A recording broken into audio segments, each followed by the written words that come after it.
EPAWA meteorologist Bobby Martins here with your outlook for January 28th, 2022. If you have been following along all week with these videos, you know that this coastal storm that we're about to talk about here in this video has been one big, gigantic headache for not just me, and not just my staff, but all meteorologists across the board have struggled with this particular system because there were so many moving parts, and I explained that in earlier videos exactly all the things that had to come together and make this happen just right in order to get a storm. And it's so difficult to get a winter storm of this magnitude, and everything has to align right, and the timing has to be perfect. So we're starting to converge now on an idea. The trend toward that idea happened earlier yesterday, and we put out a map call on the weather alerts page at 5 o'clock. Well, there's been some shifts since then, okay? There's a reason why we do a first map, and then we'll do a refined map, or a final call, whatever you want to call it. You want to give it a nice little name there. Because there's adjustments usually within the last 24 hours, and that's what we're going to be looking to do today. And the trends here so far this evening have been in the direction of a little bit more of a nudge northwest, with these snow getting further into the interior than previously expected, on our map included. So we're going to go through that here in the video. First thing I want to just bring to attention here is the subscribe button up above me. This is not where you need to click to subscribe to the video. It is actually down in the bottom right of the video, down here. If you just hover over that area, you'll see a subscribe button. Click on it, and you'll be subscribed to the channel. We're getting a lot of people watching the video that are not subscribed to the channel, but this is important because we're going to be going live this evening, as I plan to go live, do a live cast for this evening, and I don't know exactly the time yet. I will announce that on social media, but we'll have a live cast this evening.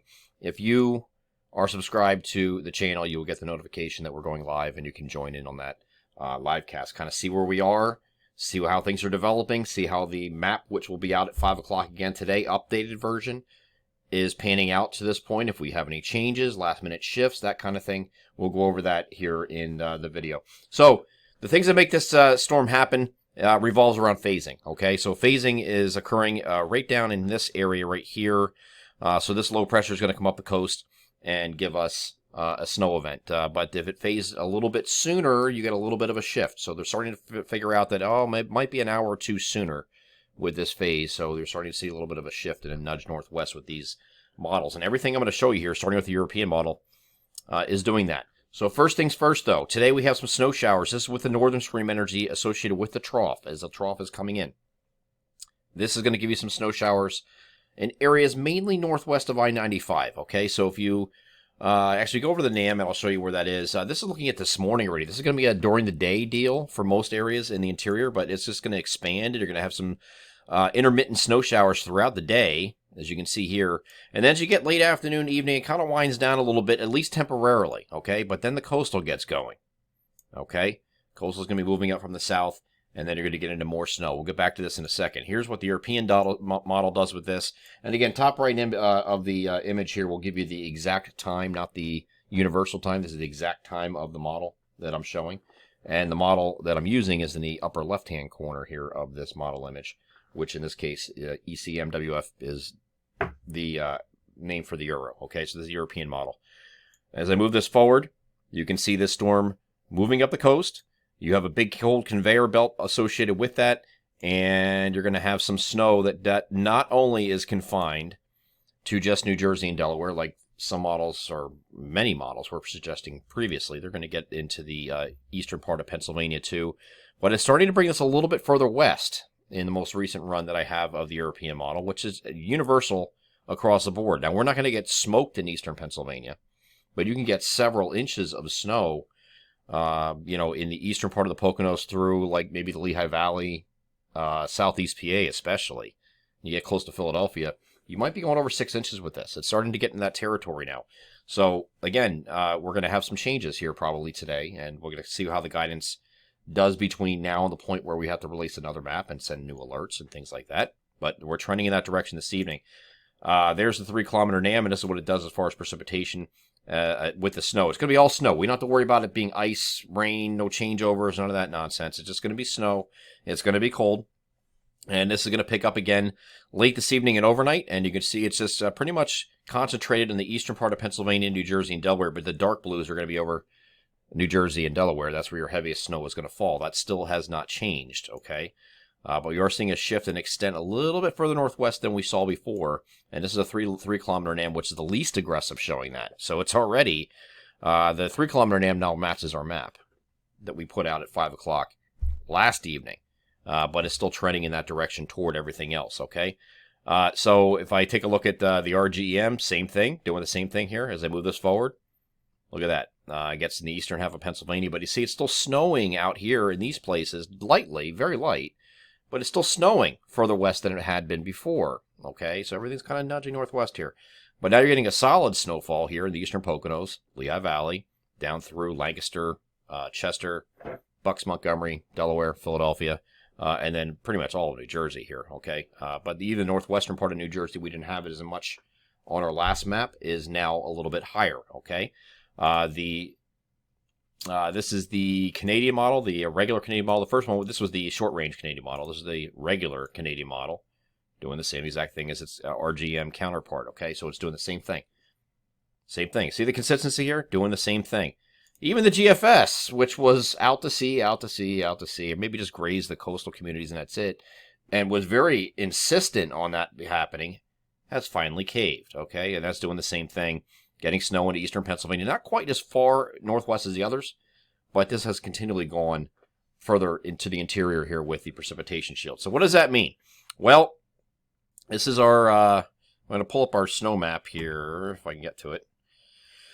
Give me a second. There it is. Okay, so this is our snow map, and don't worry about the legend. I'll explain these, okay? This is what we had at the evening, this evening, or last evening, with the snow map. All the gray areas here were just a coating to an inch, and that's mainly with what's going to happen today with those snow showers that I showed you that fall during the day, intermittent snow showers. Just light snow showers, coating to an inch maybe during the day, and that's it. And that's where you get most of this from in these areas. If you live in Williamsport State College, you're still go fish. This is not going to save you with this northwest shift. What this is going to end up doing, I think, and this is just from the latest runs this evening, a consensus of the runs this evening, is to see this area in B that on here, this is indicating a 1 to 3 inch range. The 1 to 3 inch range now extends back here like this, okay? And then this area here, so from here to here, okay, that's now your 1 to 3. This area now becomes 3 to 6. This area now becomes 6 to 10. This area now becomes 10 to 14, and along the coast you have some 14 plus. That could be as high as, 16, 17, 18 inches of snow. Not impossible. So these are some of those changes we're going to be looking at today. I don't know if this is a definitive shift yet. We'll see.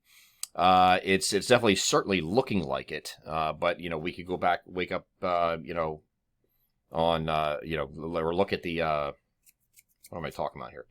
It's been a long day, folks. The 12Z runs that run this morning. We're going to take a look at those and go through all of that to make sure that this wasn't just a mirage and it's not going to shift back southeast to what we had originally, which is certainly possible. The out to sea, further east shift is probably not going to happen, okay? So I think you would have, this is solid for at least this amount that we have on here. This is, again, coating to inch, 1 to 3 here in the light blue, medium blues 3 to 6.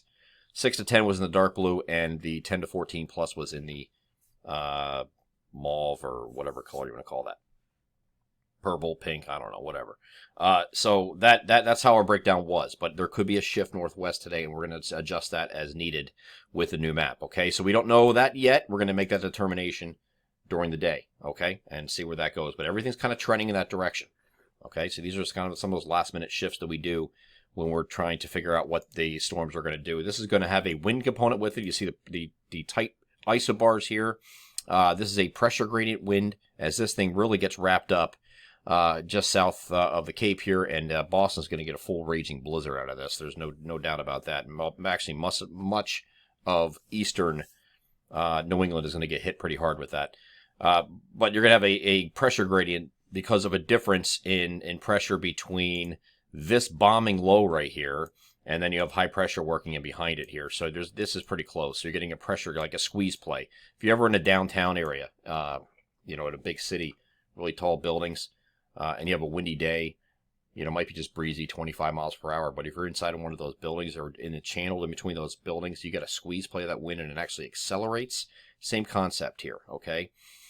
Same concept. So we're going to have a pressure gradient wind that's going to give us some winds 15 to 25, gusting 30 to 35 in the interior, maybe some peak gust of 40 as in the elevations, and then close to the shore points, you're 25 to 35, gusting 40 to 45 as this low makes its pass. The best time for that is going to be probably, it's going to build up to it before then, but Saturday afternoon and through about mid to late evening, I think is your time frame there for the worst winds to occur. We'll have that updated information again on the weather alerts page when we have that as well. But after the system leaves, we are mostly sunny here on Sunday, remaining cold. And then Monday, we're going to just begin to come out of it a little bit with temperatures getting up at least into the near freezing or just above, okay, on Monday. But we're still partly cloudy Monday, Tuesday. Tuesday is actually going to be a day where we're going to turn the temperature up a little bit. We're going to get up in the 40s, it looks like. Lower 40s, but 40s nevertheless by the time we get to Tuesday.